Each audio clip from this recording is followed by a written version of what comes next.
민주당 이재명 대표가 방송 토론회에서 여당을 범죄 집단이라고 비난한 것을 두고 국민의힘은 이 대표 존재 자체가 형법 교과서라고 맞받았습니다. 민주당은 김건희 여사가 지난해 총선 공천에 개입한 정황이 있다는 언론 보도를 고리로 명태균 특검법 공세를 이어갔는데요. 국회 연결해서 자세히 알아보겠습니다. 이준엽 기자. 네, 국회입니다. 네, 먼저 여당이 문제 삼은 이재명 대표의 발언 어떤 내용인가요? 네, 어제 이재명 대표가 MBC 100분 토론에서 여당이 보수가 아닌 거의 범죄 집단으로 전락하고 있다고 발언했는데 국민의힘 권성동 원내대표가 아침 회의에서 이 말에 거세게 반발했습니다. 이 대표는 이미 전과 4범이고 8개 사건 12개 혐의로 5개 재판부에서 재판받는데도 구체적으로 뭘 잘못했다고 했냐고 우긴다며 본인이야말로 존재 자체가 형법 교과서라고 맹비난했습니다. 이어 이 대표가 공직선거법상 허위사실공표죄가 한국에만 있다고 말한 것과 달리 미국과 영국, 프랑스도 있다고 주장하며 거짓말로 다른 거짓말을 돌려막는 중이라고 쏘아붙였습니다. 김상훈 정책위의장도 최근 이 대표가 중도 우파를 표방한 것을 두고 실질적으로는 시장경제에 탈을 쓴 포퓰리즘 정책에 불과하다고 날을 세웠습니다.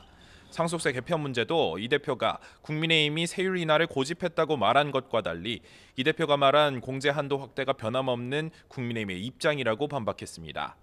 이미자 비상대책위원은 이 대표가 진정한 중도 보수라면 반도체 특별법의 주 52시간 근로제 적용 제외를 한시적으로 해야만 한다고 요구했습니다. 네, 민주당은 윤석열 대통령 부부의 공천 개입 의혹을 연일 파고들고 있죠. 네, 민주당 박찬대 원내대표는 김건희 여사의 22대 총선 공천 개입 정황이 담긴 수사 보고서를 창원지검이 지난해 11월 작성했다는 한 언론 보도를 꺼내들었습니다. 공천 발표 시기인 지난해 2월 말에서 3월 초 김 여사가 명태균 씨 그리고 김영선 당시 의원과 숨가쁘게 연락을 주고받은 게 드러났는데도 검찰이 넉 달 동안 수사를 뭉개왔다고 지적했습니다. 또 국민의힘도 재작년 김 여사 공천 개입설과 명시 전횡을 담은 당무 감사 보고서를 만들었다는 또 다른 보도도 거론하며 여당이 명태균 특검법을 반대하는 건 도둑이 제발 저린 격이라고 주장했습니다. 박성준 원내수석부 대표도 명시 사건의 진상을 규명해야만 윤 대통령이 비상계엄을 선포한 이유와 목적을 밝힐 수 있다고 강조했습니다. 저서 출간을 앞둔 한동훈 전 대표를 향해서도 진상규명에 동참하라며 공천과 선거에 개입하며 국정을 농단했던 이들을 끊어내는 게 국민의힘의 살 길이라고 공세를 펼쳤습니다.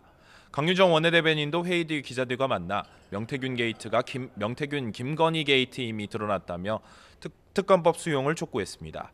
지금까지 국회에서 전해드렸습니다.